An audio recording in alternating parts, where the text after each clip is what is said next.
All in favor? We're good. All right. So good evening. I am Dr. Andrew Peters, and I will be your host this evening. And for those of you who know me already, I think in reading that introduction, you know that the script was provided for me, and I was voluntold that I would be doing this tonight. So, they know me quite well, and they told me to stick to the script because I often go off on tangents. But let me course correct. I would always introduce myself way less formally as Andrew. So, with that and seeing the script ahead, I see that I'm supposed to share a little bit about myself. Another thing I'm probably a little uncomfortable doing, but, I will nonetheless. So professionally, I'm the founder and president of Rising Stars, which is a local-based consortium with a focus in youth and community development through athletics and education. I serve on the SportHamilton board of directors, and I co-chair Kids Sport, another local chapter in Hamilton that takes the lead in supporting accessible sport for all. And I'm also a member of the Mentor Action Committee at Interville House Hamilton. So, from that little bit of a background, I think based on those roles and experiences, it's fitting that I was assigned to play this role tonight. So time is either going to prove those decision makers right or wrong. And, I hope it proves them right. I'll try to stay on track. I'll try to stay on time. I don't have that much of a role to play except to introduce and take questions and guide the ship. I'll pass the baton eventually off to Sue so that she can take the lead. So before we get started, I think we should begin with the land acknowledgement. So I will do that. The city of Hamilton is situated upon the traditional territories of the Erie, Neutral, Huron-Wendat, Haudenosaunee, and Mississaugas. This land is covered by the Dish with One Spoon Wampum Belt Covenant, which was an agreement between the Haudenosaunee and Anishinaabeg to share and care for the resources around the Great Lakes. We further acknowledge that this land is covered by the Between the Lakes Purchase of 1792 between the Crown and the Mississaugas of the Credit First Nation.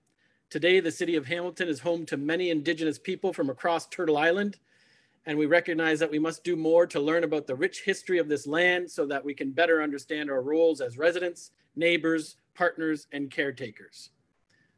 So with that, a couple of quick housekeeping items. First, this webinar is going to be recorded, so you will have access to it later, and it can be shared on the Sport Hamilton YouTube channel, shared and accessed for those who could not join us tonight. So with that, Lucia, I assume you press record and we're ready to go. I see a little note here saying yes. That's good. And then second, if you have any questions during the webinar and during our process, please type them into the chat or question and answer option on your screen. And then the panelists will answer them as time permits toward the end. So I guess next I'd like to introduce our webinar topic and our panelists this evening. So the topic, Coaching Beyond the Dressing Room, Understanding Gender-Based Violence and the Impact of Coaches. So we have some special guests joining us this evening. We have Dane Evans, and I heard somebody say Dane is there, and from the Hamilton Tiger Cats, and we have Shawn Burt, the Director of Athletics and Recreation at McMaster. And then we have Sue Taylor from the Interville House of Hamilton, and they're all here to discuss this important and positive, the importance of the positive coaching and impact coaches can have on players. So a little bit of, a deeper sort of introduction. Dane Evans, he probably needs no introduction. We've seen him a lot on TV this year and in the news in a good way, doing good things for our city and for football. So over his career here in Hamilton, I don't know if these statistics are accurate. They were provided, but with statistics and numbers, they're always a step behind. So, I will apologize, Dane, if they're not current, but again, this is what was provided. So you've started a number of regular season games. It says 15 here over 3 seasons with Hamilton, totaling 5,000 plus yards and a number of touchdowns. You led us to back-to-back Grey Cup appearances in 2019 and 2021, Grey Cup games. So, in short, you've played an important role for sport and for Hamilton in all that you do. And so we thank you for that. And we thank you for being here. We'll come back to you in a moment. I'm just going to do all the introductions first and then pass the baton. So Shawn Burt was officially appointed the Director of Athletics and Recreation at McMaster in 2019. So Burt joined McMaster, after serving as Chief Athletics Officer at the University of Saskatchewan, while there, he opened a new multi-purpose basketball, hockey, and sports science facility while growing engagement and campus pride with alumni, faculty, students, and staff. So as a MAC alumni myself, or MAC alum myself, rumor has it that Shawn is already making similar impacts toward continued and positive growth and development at MAC. So go MAC, for sure. But I digress, like usual. Prior to joining the University of Saskatchewan, Burt was Chief Hockey Officer at the Princess Margaret Cancer Foundation, successfully building the Scotiabank Road Hockey to Conquer Cancer event that raised over $16 million in the first 6 years under his oversight. So he's held positions with Maple Leaf Sports and Entertainment, which we all know, IMG, and Ryerson University. And he was a graduate of Dartmouth College in Hanover, New Hampshire, where he was a varsity letterman on the men's hockey team. So again, after my heart, my son plays hockey, and I've been introduced to that world in the past 5 to 7 years, and it's a whole new world. I've been involved in athletics myself my whole life, but was never exposed to hockey, and now I see what I was missing. So we'll move on quickly. Sue Taylor is the Director of Programs and Services at Interval House of Hamilton, and she will be assuming the lead in this webinar and speaking to this difficult and important topic with and through dialogue with our special guest and 2 male role models in Hamilton sport. So Sue, I can say confidently from my experiences in serving on the Mentor Action Committee, if we were to list and share the many things that you do on a daily basis, even if only with respect to this important work we're talking about, you would be akin to something like a rock star, right? You do a lot. So thank you for all that you do in steering the ship and raising awareness about this important topic and issue. And welcome to all of you. And now I'll pass the baton over to Sue so she can get us started. Thank you so much. Do you think we could get the PowerPoint loaded on the screen? Absolutely, I'll do that right now. Awesome. And while you're loading that, I'm going to just take a quick moment and let everyone here, or remind everybody, that today is actually International Women's Day.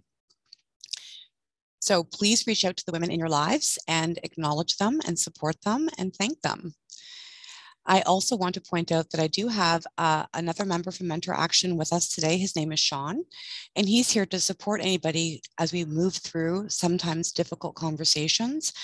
He's here to support you if you're feeling triggered or need to connect with him. Please feel free to connect with him through the chat box. So the first part of our training is really going to focus on gender-based violence so that we have a better understanding of gender-based violence, and in particular, gender-based violence in Canada. Then we're going to move on to how gender-based violence really intersects with sport and the role that coaches can take in raising awareness with players and actually preventing gender-based violence. So some will always say that gender-based violence is a man's issue. And this is largely because men are generally the perpetrators of violence against women. Now, some other folks would say that it's a woman's issue, and that's because it's women who are largely affected by violence, and that it's women who have historically been the advocates for better laws and gender equality.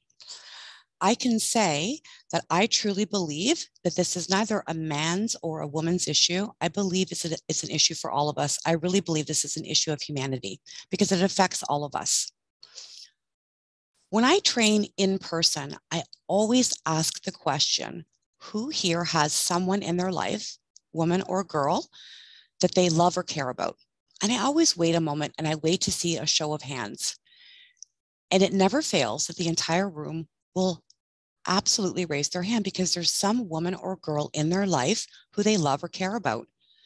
A daughter, a mother, an aunt, a grandmother. Unfortunately, we're not in person today, so just try to grab that visual, right? Because that really is what's going to anchor our work today. Because all of our conversations, if I really had to guess, somewhere in your world, there's a woman or girl who's been affected by gender-based violence. I also want to say that this is not a man-bashing day. And I say that because when people find out that I work in the women's sector and they're like, oh, you must be a feminist, you're the F word. Just to be clear, although it is a date killer, feminism is really about violence-free living for all. It's not about man-bashing. We truly believe that every life and every person has a right to live violence-free. If I could just get the slide to switch over, please. So what are we going to do today? We're going to talk about gender-based violence. We've got a mix of PowerPoint. We're going to have a bit of a panel conversation at the end for some question and answer. I do want to give you a trigger warning because the content can be triggering. And again, we're not in person, so it's difficult for me to pick up on nonverbals because everything's right now just being done virtually. So please take care of yourself. Reach out to Shawn if you need to during the presentation. I am available after the presentation, and I'll be putting up some resource numbers as well. Next. So Andrew was correct. I am a bit of a rock star. I am the director of Interval House of Hamilton, and we have a lot of programs, and I'm not going to go through all of them in depth, but I do want to give you a bit of a snapshot of the work that we do. We do have a violence against shelter where we have 22 beds. There's never a day where I don't have what we call over-occupancy. I'm always running with more women and children in our shelter than I have beds for. This is particularly true with COVID. Balancing the shelter, I have a number of programs that run in the community that provide support to women and girls who have experienced abuse. So most of our programs are what we would call reactive programming. That means that as a woman or child experiences abuse, we have programs that will support them. But I'm also a big believer, because I've been in the field for over 25 years, that you can build many shelters and I can fill almost every one of them. And we need to start looking to prevent gender-based violence. And that's really the conversation we're going to have today. Next.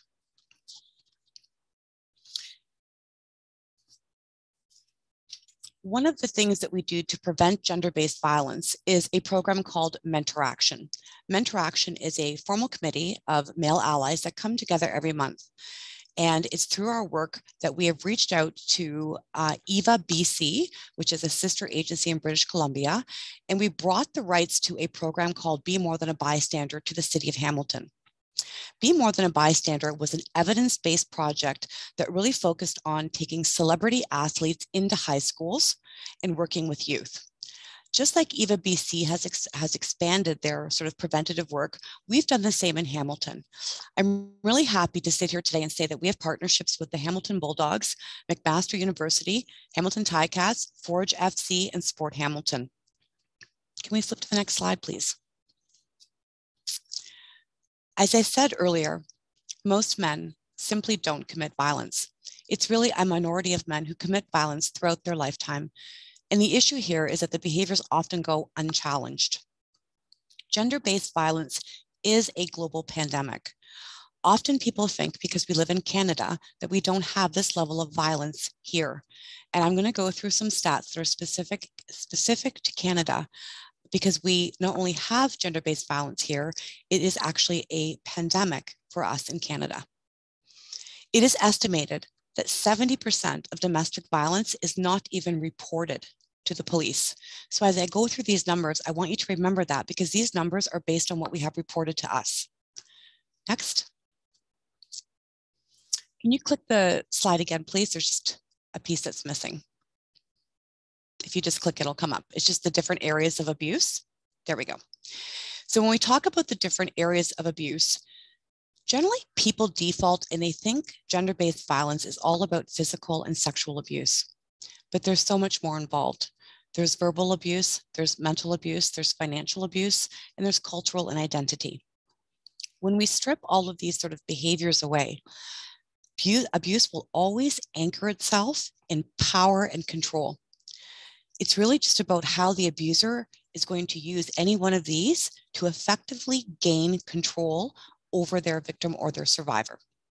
Next. This is a quick, probably about 4-minute video. We're just going to watch quickly. It's going to help anchor our work. So go ahead and hit that play button.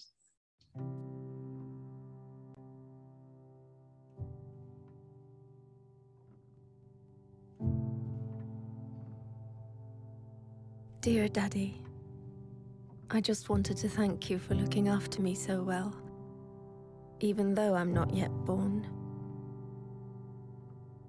I know you already try harder than Superman. You might even let Mommy eat sushi. But I need to ask you a favor. Warning. It's about boys. Because, you see, I will be born a girl, which means that by the time I'm 14, The boys in my class will have called me a whore, a bitch, a cunt, and many other things. It's just for fun, of course. Something boys do. So you won't worry. And I understand that.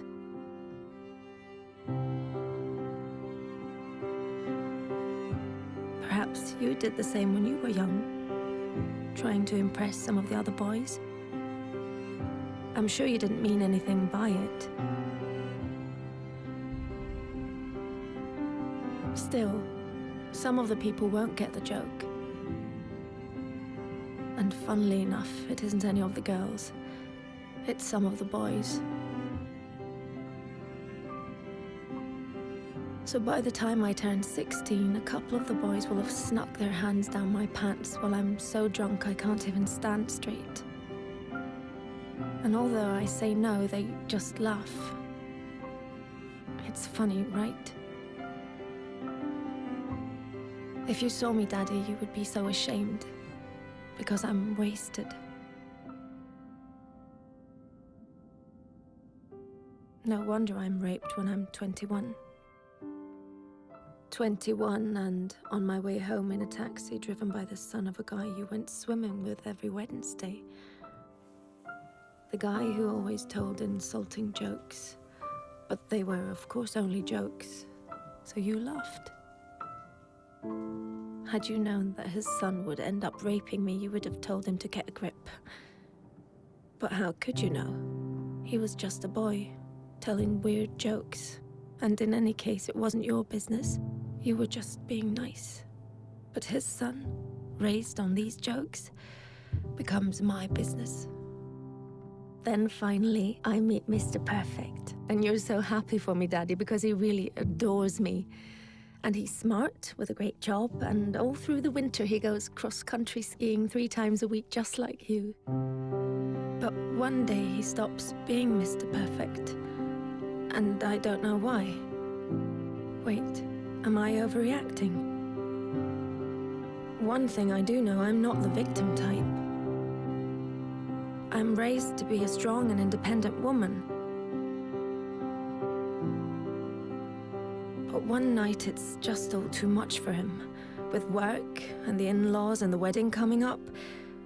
So he calls me a whore. Just like you called a girl in middle school a whore once. Then another day, he hits me.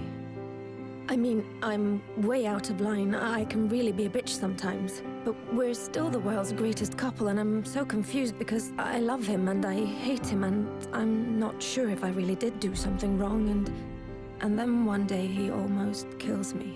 It all goes black. Even though I have a PhD, a fantastic job, I'm loved by my friends and family, I'm well brought up, and nobody saw this coming. Dear Daddy, this is the favor I want to ask. One thing always leads to another. So please stop it before it gets the chance to begin.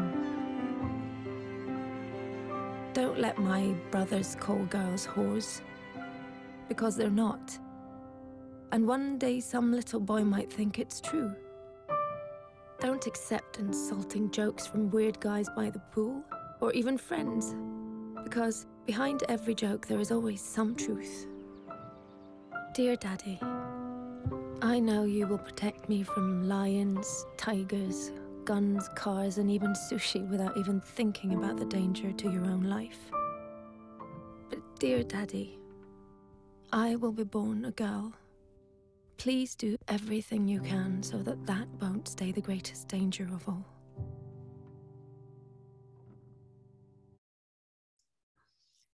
Thank you. Normally when we're in person, we spend quite a bit of time talking about that video because that video can be super triggering for a lot of folks. The video is filled with lots of examples of abuse, everything from physical abuse, sexual abuse, emotional abuse. It also tackles some things that we're going to talk about today, which are the behaviors that perpetuate gender-based violence. So we are going to bring this into Canada because I always think it's important that we can look at the stats to which the country we live in. Half of all Canadian women are going to experience physical or sexual violence, and 1 in 3 women will be sexually assaulted in her lifetime. 70% of Canadians say that they know a woman who has experienced some form of sexual and physical violence in their world. So again, 70% of the folks that are on this webinar know a woman or girl who has experienced violence. The other piece that is often overlooked, and it should never be overlooked, is the 800,000 at least Canadian children who are witnessing violence against a woman in their life. And that's an important moment to think about, because I want you to think about all the young players that you have coached or played with. How many of these young folks, these young players, are going home after a great practice or a great winning game, and they're going home to a home filled with violence? Children who witness violence are impacted by that trauma. Next. This other slide is, again, it's a really great visual slide because there's two trends I'm going to point out. The first is the large first column, which is 15 to 24-year-olds. This is the column of women and girls who are most affected and most experiencing violence in their lifetime. So most of the violence is directed towards women or girls through the age of 15 and 24. Think about the impact of a young girl in high school or going off to college, right, who is experiencing physical or sexual violence and the impact that's going to have on her throughout her lifetime. The other thing this slide really points out is that a woman will experience violence or can experience violence throughout her entire lifetime. There is no specific break where it's okay, woman is 50, from that point on, she does not need to worry about experiencing violence. Women will experience violence up until the day they pass. Next. This is, again, one of those tougher slides, but we need to get through it because I need to anchor the work. There is something called a femicide list. A femicide list is kept in Canada, in particular in Ontario. And what it does is it purposely collects information on women and girls who have been killed as a result of a gender-based crime. It is our purposeful intent to call attention to the crimes against women. Last year, a woman or girl was murdered every 2.5 days in Canada. Also in Canada, a woman is murdered every 6 days from her spouse, her intimate partner, or someone she knows. In Ontario, it will be 1 in every 13 days. You might notice that I have a little red X through the number 3. That's because when I started to train a couple years ago, I used to be able to say that a woman or girl was murdered every 3 days. That changed just before the pandemic to a woman every 2.5 days. January of this year, 2022, we started our annual calendar year. We had 20 women murdered in the month of January, with 4 women who will likely be put into that category. If that continues throughout the calendar year, this stat will change and it will say that a woman or girl is murdered in Canada every day and a half. So women, the rate of violence, or certainly femicide against women, is not going down. The other thing I want to point out is what's called mass femicide, because Canada has a history of mass femicide. I'm dating myself, but this goes back to 1989, December the 6th. This is an event that is known globally. It happened in Montreal, and it was the mass murder of 14 women who were in university in engineering by a male student who felt that because he was not continuing on in engineering, he was asked to leave. He blamed women for that. He blamed women for taking his seat in the engineering class. So he returned to the campus. He separated out the men and the women. Men were put into the hallway, women were kept in the classrooms, and he strategically shot a number of women, of which 14 passed away and 10 were injured. This continues even into 2015, even closer to home in Toronto with those Toronto van attacks that we had, which is an example of what we call misogynistic terrorism. That individual was involved with a group called INCEL, which stands for Involuntary Celibacy, which is a group of men who believe that they have a right to a woman sexually and socially. And this particular individual, his crime was motivated by hate, and it was on the perception that he was being rejected by women, and he was angry. So he decided to take his van, and he strategically attempted to murder, and he did murder a number of women. Next. When we look at violence or gender-based violence, we have to look at it through what I call an intersectional lens. And what that means is that Violence effects or our violence rates are different or higher amongst different communities. So for example, the transgender community, 50% of transgender individuals are going to experience sexual abuse or they'll be assaulted. 60% of women living with disabilities are going to experience some form of violence. And the last stat, which is over 1,100 missing and murdered Indigenous women, the 1,100 is reported by the RCMP. Our Indigenous community partners and sisters will indicate that that number is likely over 4,000 missing and murdered Indigenous women and girls. Next slide, please. I'm putting this in here because sexual violence is something we need to talk about and is something that we're going to talk about how coaches can definitely help their players. Sexual violence is really an umbrella term. The criminal code is what determines the situations that constitute sexual offenses where people can be charged and convicted. There are a number of sexual actions that happen that aren't necessarily illegal. When you think about sort of sexist jokes example, they're not illegal, but they definitely perpetuate gender-based violence. But people often assume that sexual violence is only sexual assault, meaning there has to be some type of physical contact, and that's simply not the case. The Supreme Court of Canada held that the act of sexual assault does not solely depend on contact.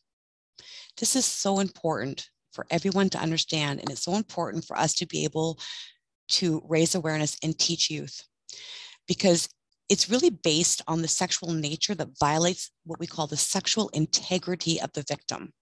And you're probably thinking, Sue, I have no idea what you're talking about. So I've got a case because I do like law. We're going to talk about that case for a moment. This case goes back to about 2015 and it involves the Supreme Court of Canada. The case is R versus Hutchinson, where the perpetrator was charged and convicted of aggravated sexual assault.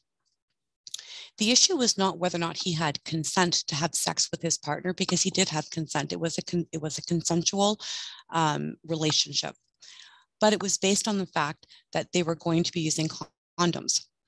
And what happened is the male opted to poke holes in the condoms, which is called stealthing, and she ultimately became pregnant.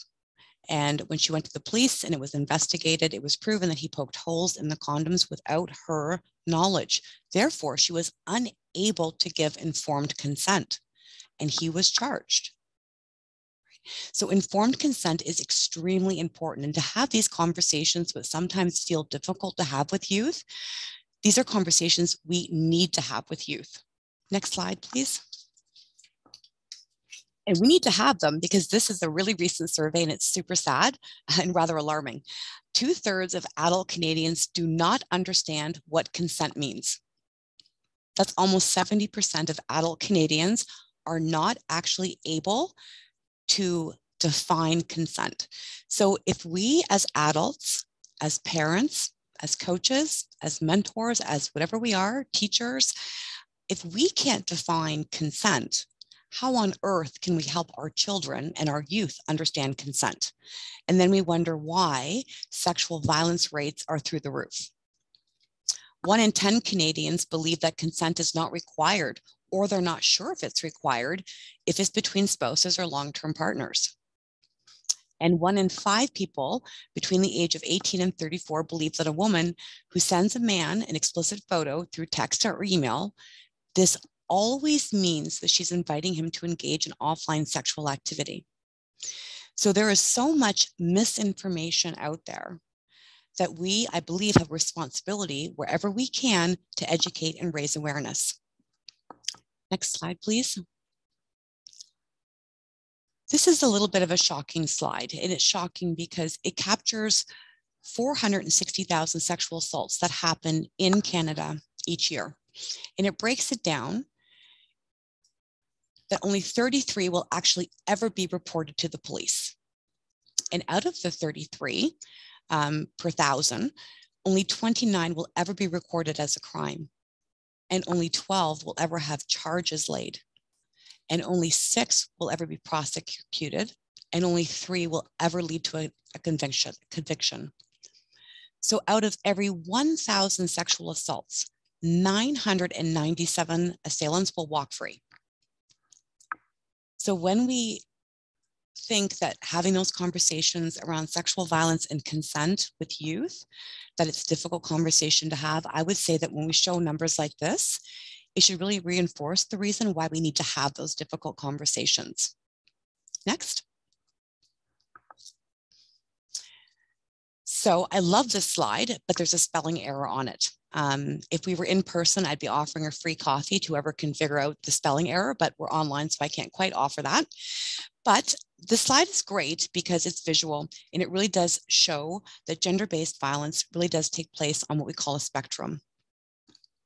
There are some behaviors, like those sexist jokes, like the inappropriate sexual comments, like catcalling, right? These are not illegal, but it doesn't mean that they are less threatening or harmful to a person who's experiencing them. And that these behaviors, they perpetuate and reinforce gender-based violence. They also take place across all locations and settings. They happen in our schools. They happen in our high schools. They happen in our elementary schools. They happen on the playgrounds. They happen in our libraries. They happen in the dressing rooms, and they happen in our workplaces. So recognizing that if we really want to prevent gender-based violence, we need to be really aware of how sometimes our daily behaviors and actions reinforce and perpetuate gender-based violence. So when we think back to that video that we just showed at the beginning with sort of the kids in the shower making the sexist jokes, right? Or, calling a woman a whore or a bitch. Being able to stop the behavior in the tract is one of the most effective ways that we can take this triangle and collapse it. Because if we can upset the bottom and make it rumble and tumble, then it will have a rippling effect the farther up we go. And we should see less sexual assault, less emotional and physical abuse, and ultimately, will always be our goal, that no woman shall lose her life as a result of being born a girl. Next slide, please. So I did just give probably the quickest rundown in gender-based violence that I could possibly do, because we are only together for a short amount of time. And you're probably thinking, wow, that was a heck of a lot. And I'm always available after today to meet with anybody and discuss anything that I've raised so far.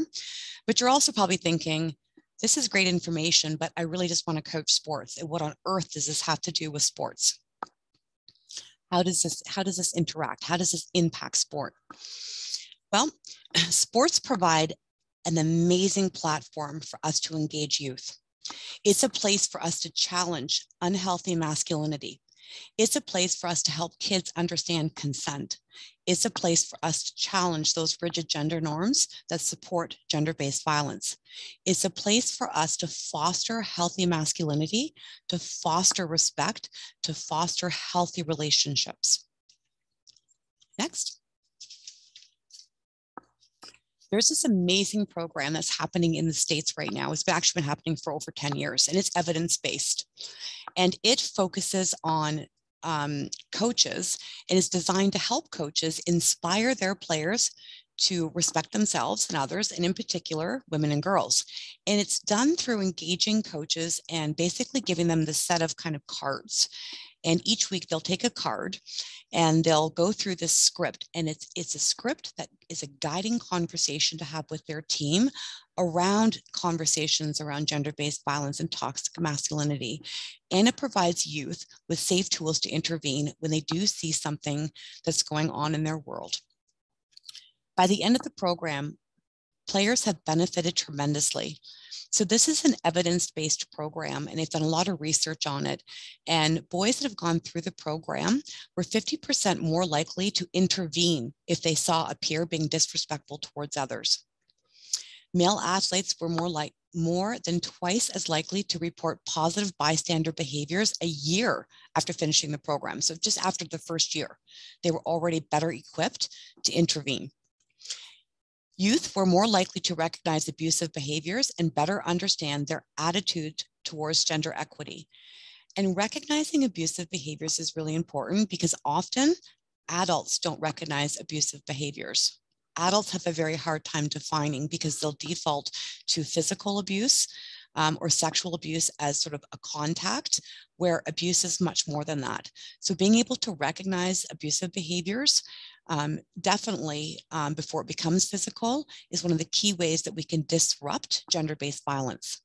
And the big one for me is that boys who took part in the program had a 76% lower odds of abuse or sexual violence involving their dates compared with those who don't participate.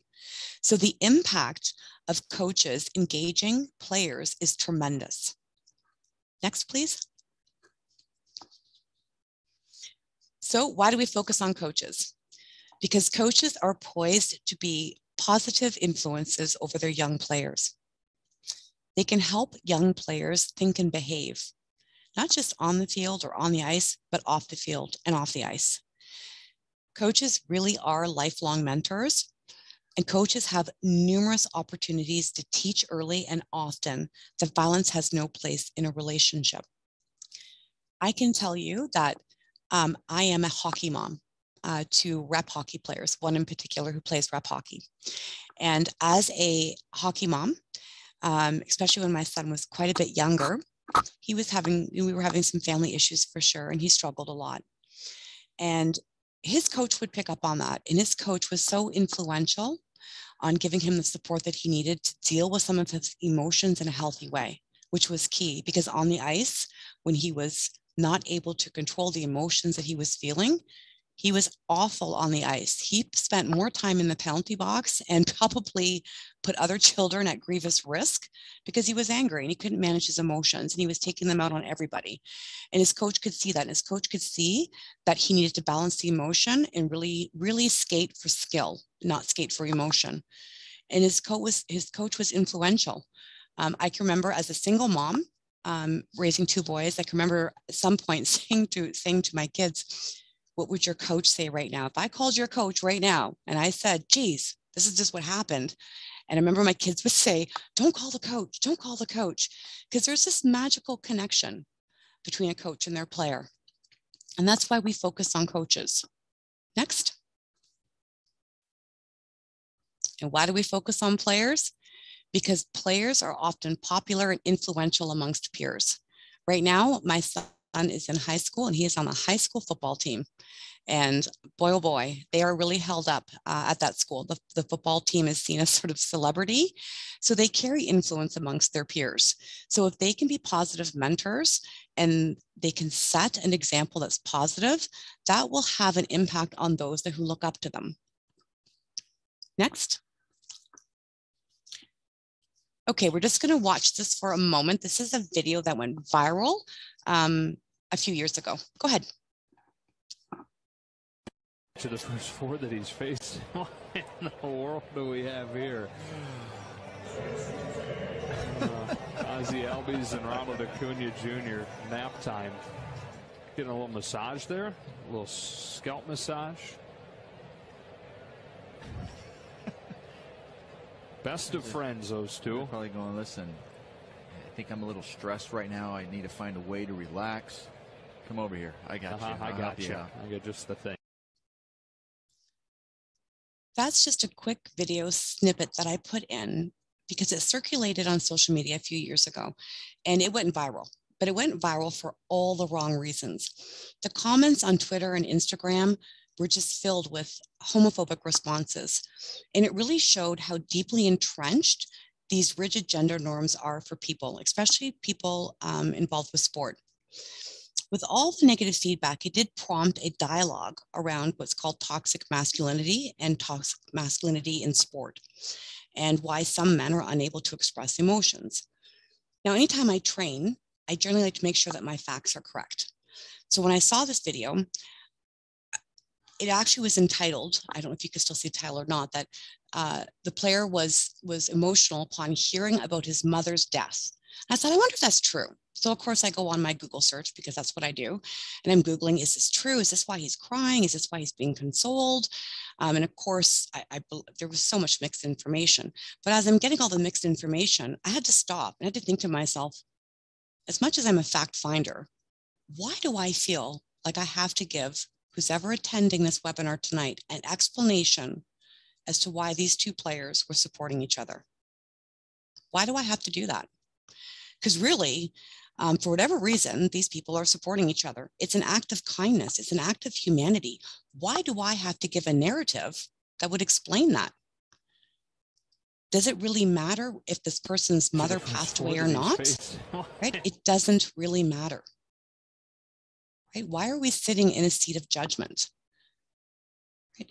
So can I just get the next slide, please? You're probably asking yourself, okay, great. I've got buy-in as a coach, but what can I do? This is a lot. How do I take all of this? And that's okay. Start, small steps, just like we train our players, small steps. Take small steps first. Have talks with your team, right? During games, practice, there are so many places you can have a connection with your players. Challenge toxic masculinity and celebrate healthy masculinity. That means that we all can express emotions. It's okay for boys to cry. That big saying, boys don't cry, that's not true. And if we say that, all we're doing is reinforcing toxic masculinity. As a coach, model a full range of healthy emotions. Again, having been a hockey mom, I can tell you 100%, there's not always a lot of healthy emotions that are expressed during these games. And these are youth hockey games. And sometimes, like when I was going, my kids started playing at the age of 7.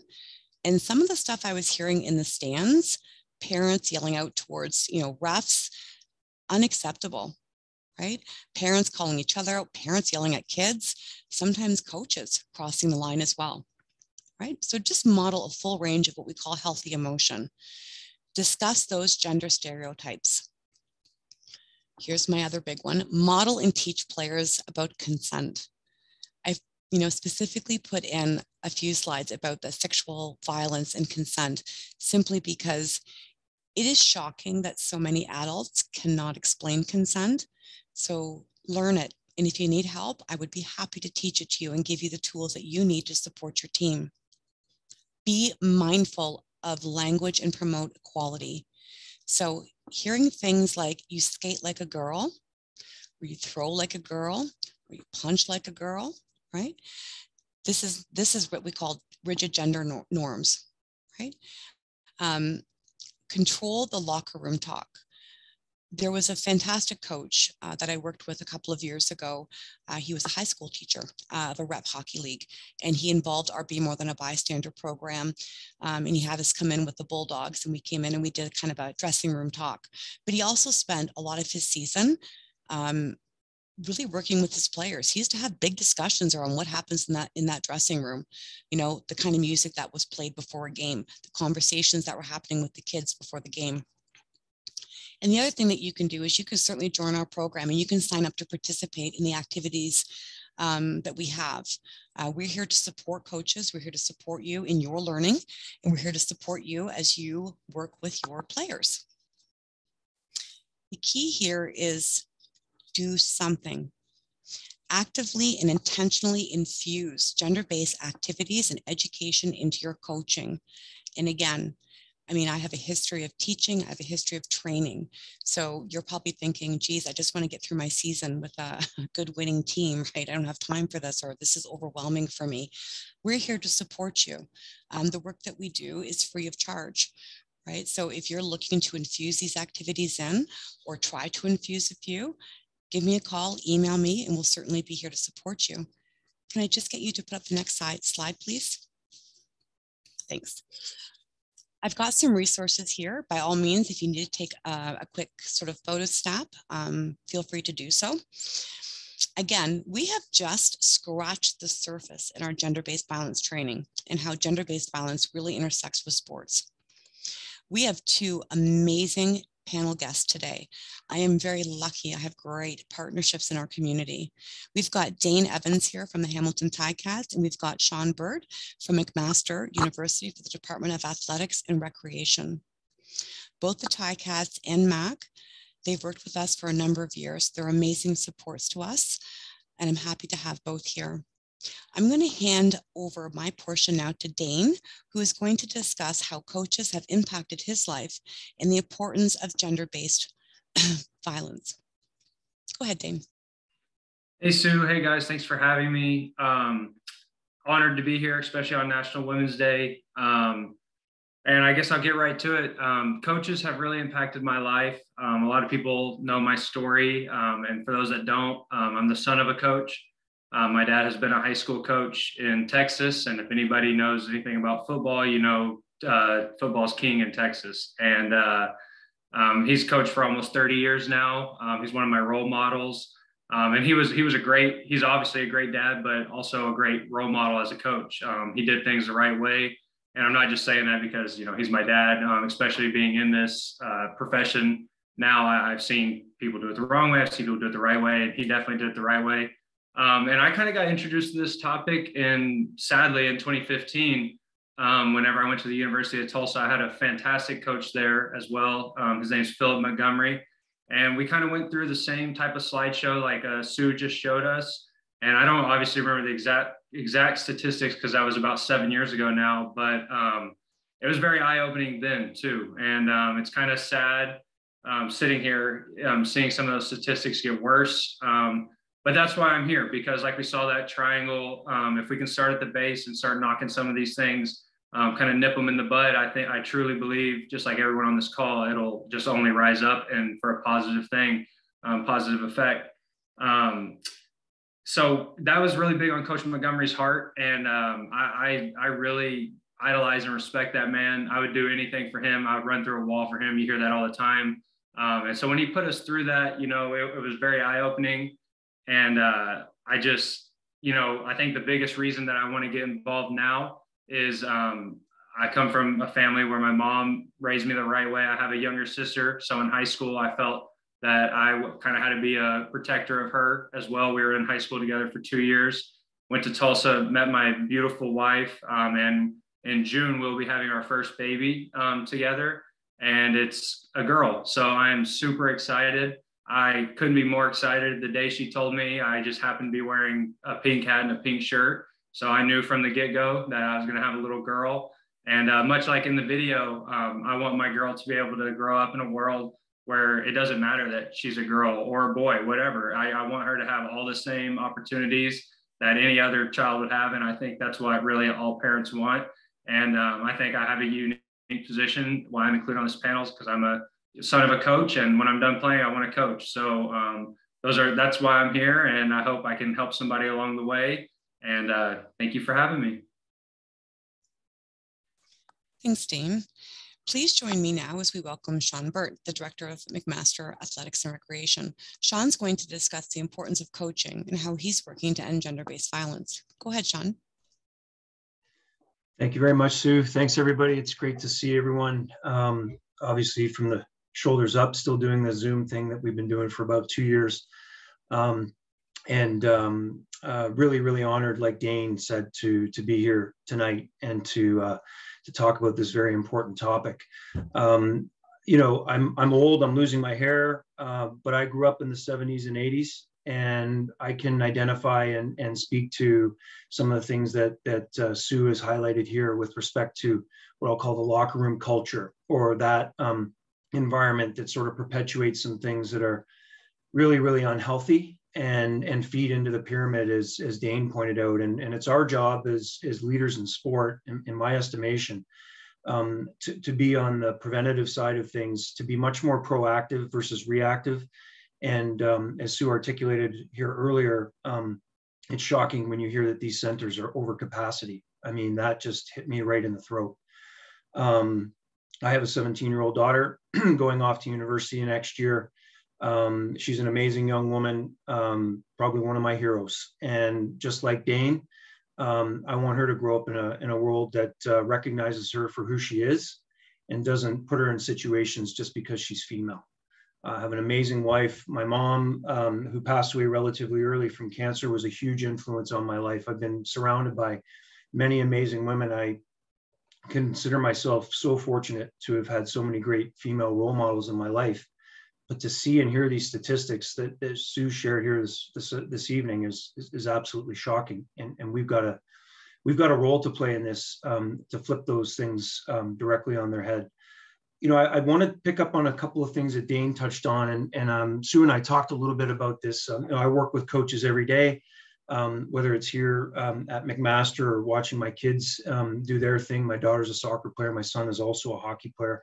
I grew up in hockey, so I know what Sue's talking about. I witnessed it. I've seen it. And there's definitely a need for change. But, you know, the one thing that I bring up fairly often in conversations with coaches, it's a quote that I saw. It's, a coach will impact more young people in a year than the average person does in a lifetime. Now, you start to think about that and go back to what Sue talked about earlier. That is profound. And these people are granted, by all intents and purposes, are afforded or granted that leadership title, and they influence, they provide significant influence, and for all intents and purposes set the tone, if you will. And the importance of our coaches role modeling and taking a leadership position around the topic of gender-based violence it's absolutely critical, absolutely critical. And I can speak to numerous coaches that I've had in my lifetime that had profound impacts on me. But the really interesting thing is, very rarely did it actually have to do with hockey. It actually had to do with life events. And I'll never forget this man. His name was Joe Prenda. And I met him at a camp in Lake Placid, New York, when I was 14 or 15. I was thinking about quitting hockey. And this person took me under his wing and treated me in such a way that completely changed my perspective on sport, what I wanted to do in life, and everything else. I was fortunate that I was offered the opportunity to go to Dartmouth College and play hockey and all that sort of thing, and that's all great. But I know the things that Sue's talking about, they're real, they happen. It's not okay. We need to change it. And we're just thrilled to be partnered with Interval House, and by virtue of that, with Dane and the Tiger Cats and the rest of the Hamilton community to do our part to make real and sustained change, because it's very, very necessary. So I'm thrilled to be here. And as Sue said, it's a difficult topic, but these are the ones that we need to talk about so that we can change those numbers once and for all. So I'm open to taking any questions or feedback or thoughts from anyone, if that's okay, but I'll throw it back to Sue if that's okay. Thank you. So if there are any questions, feel free to put them in the chat box. There were about 3 or 4 questions that got sent to me before our session tonight. So while Shawn is monitoring the chat box, I'm going to go ahead and ask a couple of questions that were sent to me. The first, I think, is going to you, Shawn. And it's a great question, actually, because I think I had similar questions when I was sitting in some of these arenas. How do you handle the parents, especially if the parents aren't agreeing with what you're saying? If you're trying to talk to your players around, crossing that line or gender-based violence or consent, and you've got parents that are kicking up and saying, nope, you can't go there, crossing a line, or you have parents who are engaging in some of the behaviors that we're talking about today, how do you handle that? Oh, that is a great question. It really is. And Sue, I might need your help with this a little bit, but I'll tell you something. When I'm meeting with coaches and student athletes, or if I'm meeting with coaches and young athletes, I always say, I need to know who the adult is in the room.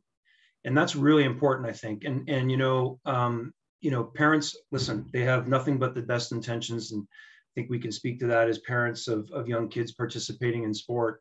But that's an incredibly unfortunate and uninformed position to take, I think, especially with such a huge societal issue, such as gender-based violence and what we're talking about here this evening. So, I think, like anything, seek first to understand, but really it's all about setting that tone that I've mentioned earlier, which is, hey, this is how I run my program. We're about, preventing gender-based violence, ensuring that we're not participating in or contributing to the problem, but we're actually working to change things and ensure that these things are addressed head on. And sometimes the right thing and the hard thing are the same thing. And these are difficult conversations to have in order to enact real change. So, I would suggest to the parent that your child is going to benefit from this 100%.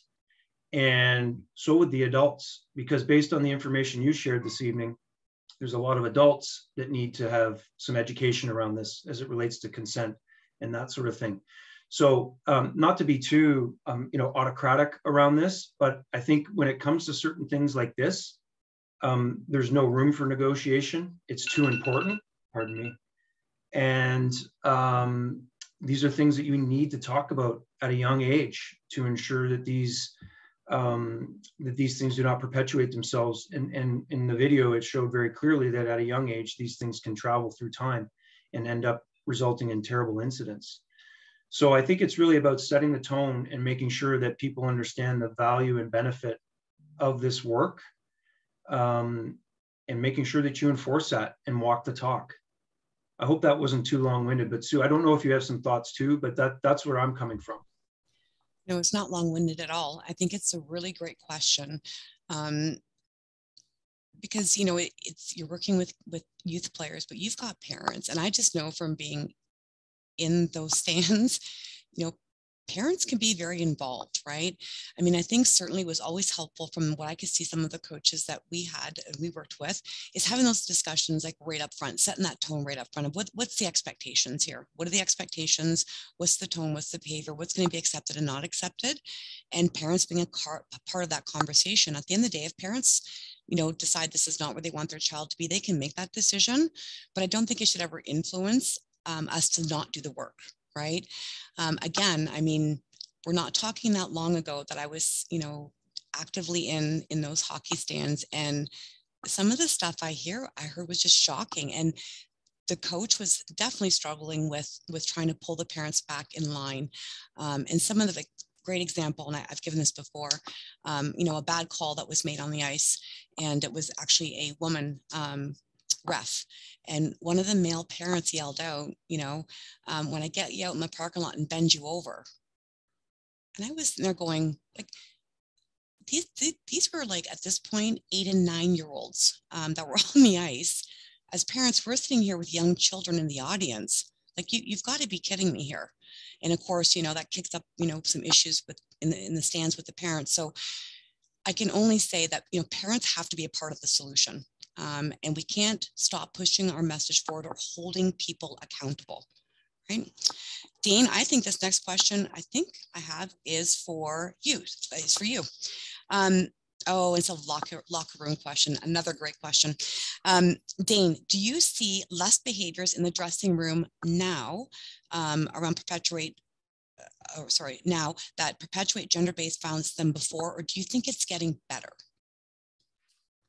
Honestly, I honestly do think it's getting better. And I don't know if that's just because I've been fortunate to be here with the Ticats my entire professional career. I can remember my very first year up here in 2017. We did have an issue. It was short-lived. The guy who created the issue was not around very long, obviously, because when you do things like that, that's what's going to happen. And all the way up until now, I can really not think of any other things that have come up. But, you know, I was thinking about this preparing, you know, for this Zoom call, and I don't know if it's because I guess maybe like I'm still a quote unquote young guy, and kind of the old way has kind of shifted.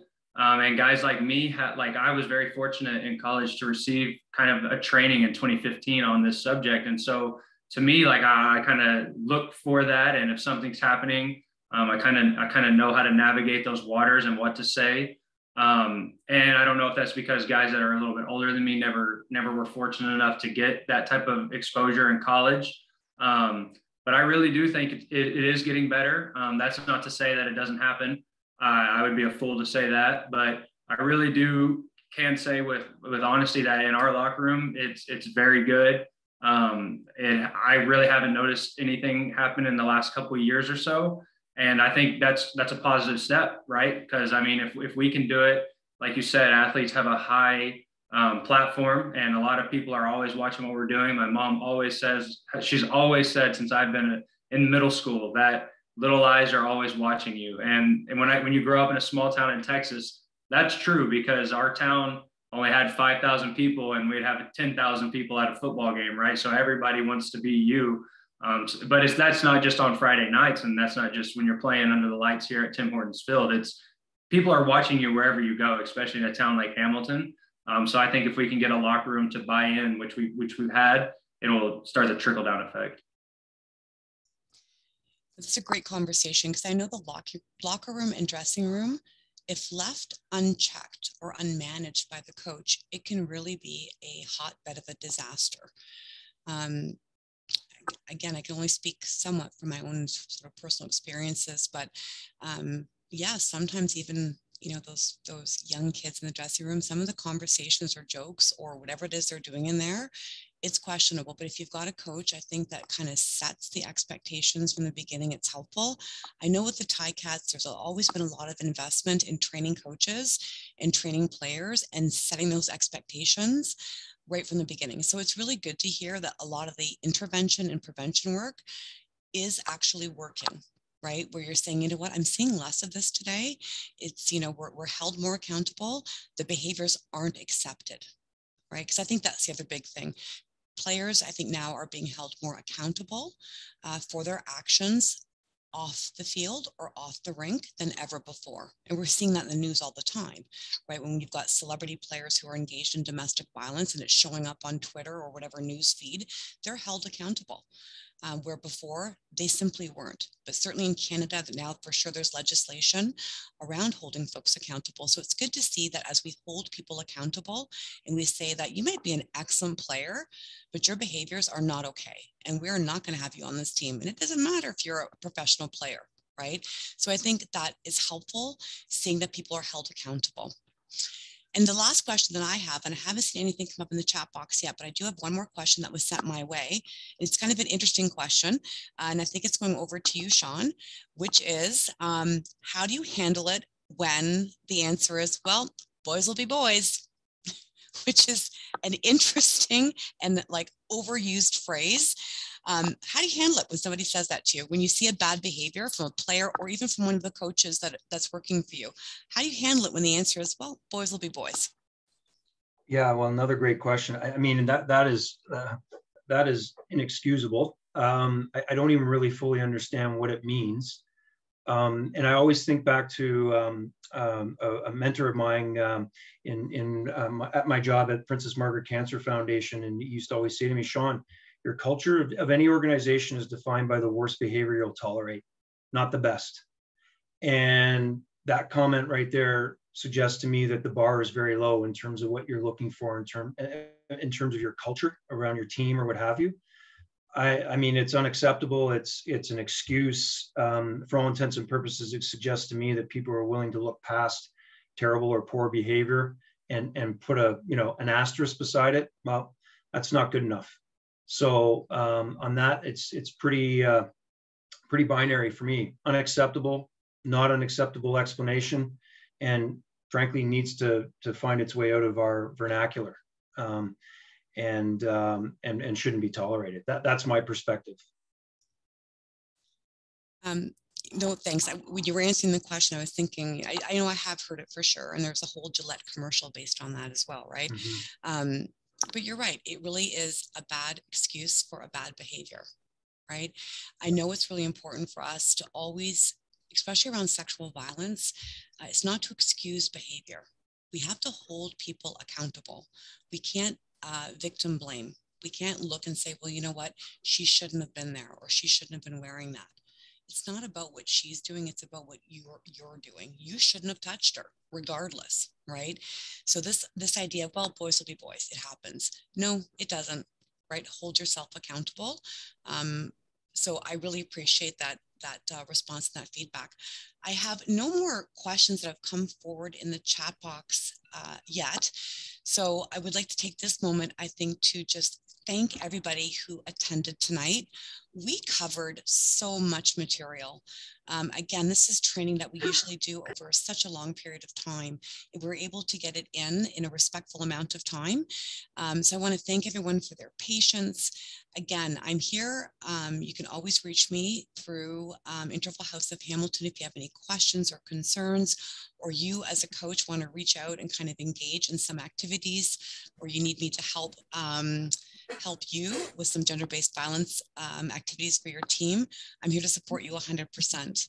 Thank you very much, everybody. And thank you, Sport Hamilton, for inviting us today to have this conversation. It was wonderful. Thank you. Thank you, Sue. And on behalf of Sport Hamilton, and you're taking over some of my role as moderator and closing off. So I appreciate you even more for that. But just to share a few sort of closing words with everyone. So thank you to Dane, Shawn, and Sue, all of you, for providing this information to our sport community. And thank you so much for taking time out of your busy schedules. I know these days time is way more important than money, right? It's the #1 resource. So, you know, I think we all have something to take away from this. Sue, you provided some actionable items, you know, very simply, just do something. We can all do something. We can talk, we can model, we can be mindful, we can promote, and we can challenge. And if we step up as coaches and do those things, then we can make positive differences. Dane, I noted your example of your experience at Tulsa. I guess first, congrats on the pregnancy and the new and coming little girl. That's going to change your life, guaranteed. Thank you. A little girl, and she did the same, just changed my life, and I see the world differently as a result of that, right? So congrats on that. I'm excited for you. But you're sharing the importance of a caring coach, right? One who actually takes the time to talk to you and takes the time to develop character. That's a real coach, right? And we all have an opportunity, I think, to do that, to go beyond just the playing field or the ice or the arena, right?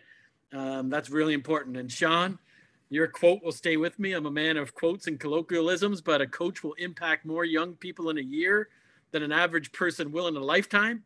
So knowing that, you know, I think we can make that real and sustained change that you're talking about just by doing the things that Sue suggested: talking, modeling, being mindful, promoting, and challenging.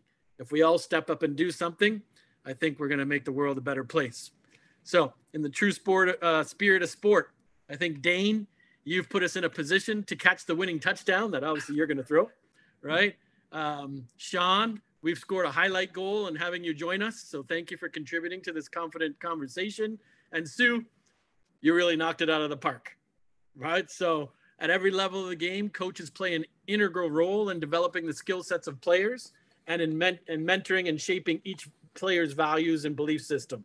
So that comes directly from Sue. She shared that perspective with me prior to this presentation, I think yesterday or this morning, but that really sums it all up. At every level of the game, coaches play an integral role in developing the skill sets of players and in mentoring and shaping each player's values and belief system. That's a lot of power we have as coaches. That's a lot of influence. And so we should use it to players' advantages, right? At the end of the day. So again, a special thanks to everyone for joining us. And one more housekeeping item. I'm told you will be emailed a very short but important survey from Sport Hamilton to provide feedback on our planning for future webinars. So please take the 1 to 2 minutes that it'll take, that it'll require, and fill that out. And then you can also visit Sport Hamilton website for more resources, past webinars, and other links at sporthamilton.com. So thank you again for joining in, and good night to all.